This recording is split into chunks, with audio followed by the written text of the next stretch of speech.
Bismillahirrahmanirrahim. Assalamu alaikum. Dear students and viewers, welcome you all in today's lecture. Today's lecture is also on pedagogy MCQs that are based on teaching methods.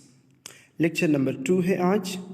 इसमें हम 15 MCQs पेडागाजी के हल करेंगे. Dear students and viewers, अगर आप लोगों ने अभी तक चैनल सब्सक्राइब नहीं किया है तो please subscribe to my channel ताकि आपको आने वाले वीडियोस आसानी से मिल सके. और ये सेकंड लेक्चर है जो आज हम ले रहे हैं, ठीक है. इससे फर्स्ट लेक्चर मैं कर चुका हूँ, अपलोड कर चुका हूँ, आप वहाँ से देख सकते हैं. ये अपकमिंग टेस्ट्स जो NTS के थ्रू अनाउंस हुए थे, अभी जो टेस्ट्स आने वाले हैं जनवरी के एंड में इंशाल्लाह टेस्ट्स होंगे. सो उसके लिए हम पेडागाजी के हवाले से पढ़ रहे हैं, पेडागाजी MCQs तैयार कर रहे हैं, ठीक है. MCQs number first. In the art of teaching GTM method means.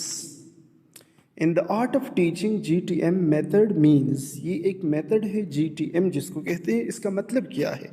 Grammar teaching method मतलब ये है कि G stands for what, T stands for what और M स्टैंड्स फॉर व्हाट.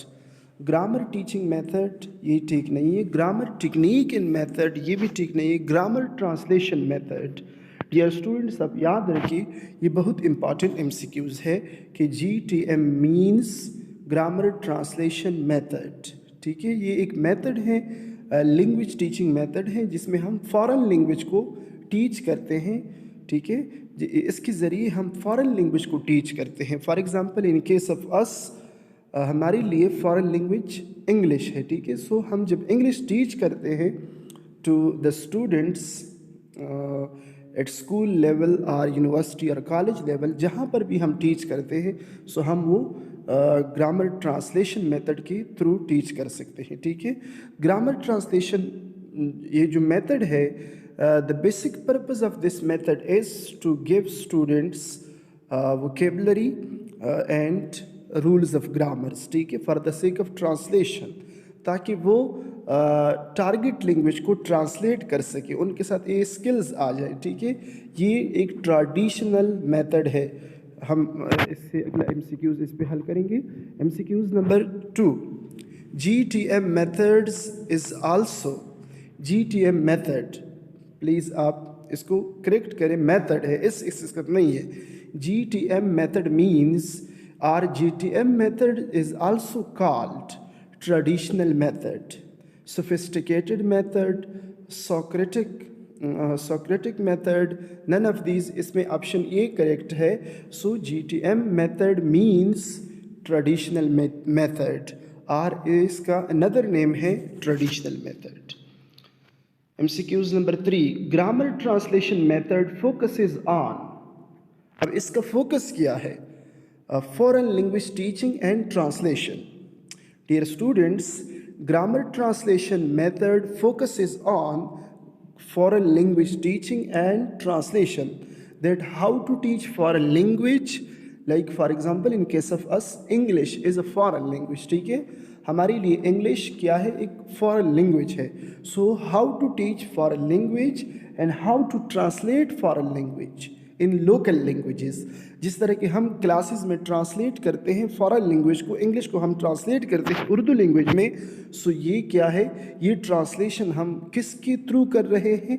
हम ग्रामर ट्रांसलेशन मेथड यूज़ कर रहे हैं, ठीक है, inside the classes. So grammar translation method focuses on foreign language teaching and translation. Grammar translation method includes vocabulary lists, sets of grammar rules, both A and B. Yes, इसमें both include है. vocabulary पे भी हम focus करते हैं, और sets of grammar rules भी क्या करते हैं? फोकस करते हैं. हम ग्रामर के रूल्स भी सिखाते हैं और स्टूडेंट्स को वोकेबलरी भी देते हैं, ठीक है. उनको वोकेबलरी का नॉलेज भी, उनकी वोकेबलरी में भी हम क्या करते हैं? एडिशन करते हैं. So through grammar translation method we improve vocabulary of the students and we give them sets of grammar rules. So both A and B is the correct option. C option correct है. Grammar translation method was originated for the teaching of what? Latin in English, English in Greek, Latin in Roman language. So option D is the correct option. ये two languages जो हैं ये बहुत इसको अभी dead languages कहते हैं, ठीक है. Latin in Greek languages के लिए पढ़ाने के लिए grammar translation method was originated for the teaching of Latin and Greek languages. So that's why this method is also known as traditional method. MCQs number 6. The focus of grammar translation method is on reading and dash and memorization of rules. Speaking इसमें नहीं है, speaking पे focus नहीं है. ये एक criticism है इस मेथड पर कि this method having this deficiency that it does not focus on speaking in target language. Students, they are not speaking in target language. They are like restricted to the memorization of rules. Grammar rules को memorize करते हैं, अवर reading करते हैं foreign language में. Target language में they are just reading and they are memorizing the rules of grammar. So the focus of grammar translation method is on grammar, on reading and memorization of rules. हम कह सकते हैं कि grammar पर भी grammar के rules पर और ग्रामर पर फोकस है. The main focus of this method is on grammar like competency, grammatical competency, ठीक है. So option A is the correct option. MCQs number 7. Students can achieve high grades but cannot perform well in real life situations due to like reason क्या है. वो high grade को achieve करते हैं after the completion of their degree they are having problems in real life situation, ठीक है. वो real life situation में प्रॉब्लम्स को फेस करते हैं. क्यों? ग्रामर ट्रांसलेशन मेथड की वजह से. क्योंकि हम अक्सर स्टूडेंट्स को ग्रामर ट्रांसलेशन मेथड के ज़रिए सिखाते हैं, उनको हम प्रैक्टिस नहीं देते कि वो प्रैक्टिस करें लाइक टारगेट लैंग्वेज स्पीकिंग करें, स्पीकिंग प्रैक्टिस करें. We are restricted them like to memorize the rules of grammar and to read in target language. They are having high grades but they cannot express themselves in target language in real life situation.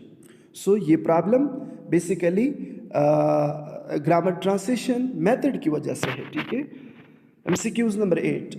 The focus of audiolingual method is on dash. Yes, ये जो audiolingual method है अभी तक हम पढ़ रहे थे grammar translation method को, GTM मेथड को, ठीक है. GTM मेथड के रिस्पांस में audiolingual मेथड ओरिजिनेट हुआ क्योंकि GTM मेथड में क्या डिफिशिएंसी है. वहाँ पर ये डिफिशिएंसी है कि स्पीकिंग को इग्नोर किया जाता है, टारगेट लैंग्वेज में स्पीकिंग को इग्नोर किया जाता है और यहाँ पर स्पीकिंग को इन्वॉल्व किया है, ठीक है. ग्रामर के रूल्स पर फोकस नहीं है. ऑडियो लिंगुअल मेथड में फोकस किस पर है? स्पीकिंग पर फोकस है, ठीक है. और GTM मेथड में memorisation of the rules and reading पर फोकस है, ठीक है. So, the focus of audiolingual method is on speaking in target language. Option B is the correct option.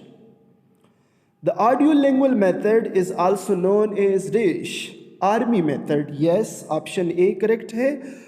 B को देखें अनीव की मेथड. yes, ये भी कहा जाता, दोनों नेम है इसके कि आर्मी मेथड भी कहा जाता है इस ऑडियोलिंगुअल मेथड को, अगर अनीव की मेथड भी कहा जाता है. So that's why option D is the correct option. Both A and B are the correct option, ठीक है. ऑडियोलिंगुअल मेथड को आर्मी मेथड इसलिए कहते हैं कि firstly it was introduce for the training of army soldiers, ठीक है. सो किसी कंट्री ने इसको किया ये ओरिजिनेट किया था कि ताकि वो लोग आर्मी सोल्जर को ट्रेनिंग दे. So that's why this is called army method. Audiolingual method is also known as army method. The audiolingual method was presented by whom? Presented by Charles Fries, ठीक है. B.F. स्किनर. ऑप्शन बी को देखिए, ये बहुत tricky question है कि the audiolingual method was presented by Charles B.F. Skinner. B option B.F. Skinner ये behaviourist है. This method is based on behaviourist theory, ठीक है, बिहेवियरिज्म पर बेस है। वो बिहेवियरिज्म का फाउंडर B.F. स्किनर है, लेकिन बेसिकली उसने जस्ट बिहेवियरिज्म से आइडिया लिया और फिर ये मेथड को उन्होंने प्रेजेंट किया, ऑडियोलिंगुअल मेथड को प्रेजेंट किया चार्ल्स ने, ठीक है। So that's why option A is the most correct option. MCQs number 11.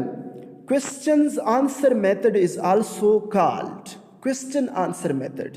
ये MCQs दो तरह हम मतलब देखते हैं टेस्ट्स में, वेरियस टेस्ट्स में। जो FPC टेस्ट अभी अभी हुआ था SST के लिए, उसमें ये रिपीट हुआ है कि questions answer method is also called Socratic method. कभी कभी इस तरह देते हैं कि Socratic method is also called question answer method, ठीक है। ये सुकरात जो थे वो जब क्लास लेते थे कहा जाता है कि वो क्वेश्चन आंसर सेशन क्रिएट करता था। So that's why this method is known as Socratic method, because of सुकरात। उसकी टीचिंग मेथडोलॉजी में यही था कि वो क्वेश्चन आंसर के ज़रिए लोगों को पढ़ाते थे, उनको टीच किया करते थे, उनको मतलब वो टीचिंग के हवाले से बताते थे। So that's why question answer method is also known as Socratic method. Oral drills are used repeatedly in dash. Yes, audiolingual method में oral drills जो है वो रिपीट किए जाते हैं, ड्रिल्स किए जाते हैं, ठीक है। स्टूडेंट्स को आप फॉर एग्जाम्पल हमने कहा था, कल भी लेक्चर में हम पढ़ चुके हैं कि ही ईट्स एन एप्पल, ठीक है। सो ही हम एप्पल को रिप्लेस करते हैं ही ईट्स मैंगोज, ठीक है। एप्पल की जगह मैंगो लगा लिया, या ही की जगह दे लगाए, दे ईट मैंगोज, शी ईट्स मैंगोज, ठीक है, इट ईट्स मैंगोज। सो ये आप रिप्लेस करते हैं, ये ड्रिल आप करवाते हैं बच्चों पे, ठीक है, स्टूडेंट्स पे आप ड्रिल करवाते हैं। सो दिस मेथड इसका आल्ट ऑडियोलिंगुअल मेथड में ड्रिलिंग है, ठीक है। प्रैक्टिस किस तरह किया जाता है? ड्रिलिंग के जरिए किया जाता है। The project method is based on the laws of DISH, on the laws of learning, on the laws of learning. Project method के ज़रिए हम क्या है learning करते हैं, या the project method is based on the laws of learning. Option A is the correct option. What a teaching method is? What is a teaching method, or what a teaching method is in art? Option B है a science, yes both A and B. Art B है, teaching method is in art, और teaching method is a science, और we can say teaching method is in art as well as a science, okay. So that's why both A and B are the correct options. MCQs number 15, the last MCQs. Which of the following method is termed as an essential evil? ठीक है, audiolingual method, direct method, grammar translation method, lecture method. Yes, lecture method is considered as an essential evil, ठीक है। क्यों? Y? Because ये इसका disadvantages बहुत ज़्यादा है। स्टूडेंट्स क्या करते हैं, they are passively learning things inside the classes. So ये एक क्वेश्चन भी इस तरह भी पूछा जाता है कि in which method students remain passive inside the classes, ठीक है। सो वो लेक्चर मेथड में, while teachers they are actively participating in the classes, and students they passively learn things. They are not seeing things, they are not learning actively, but their role, they play role passively, ठीक है। या इस तरह भी होता है कि ये teacher centred method, we can say कि lecture method is a teacher centred method, ठीक है। स्टूडेंट सेंटर्ड क्लास नहीं होता है, वो teacher centred, because most of the time through lecture method teachers are speaking inside the classes, or they are participating actively.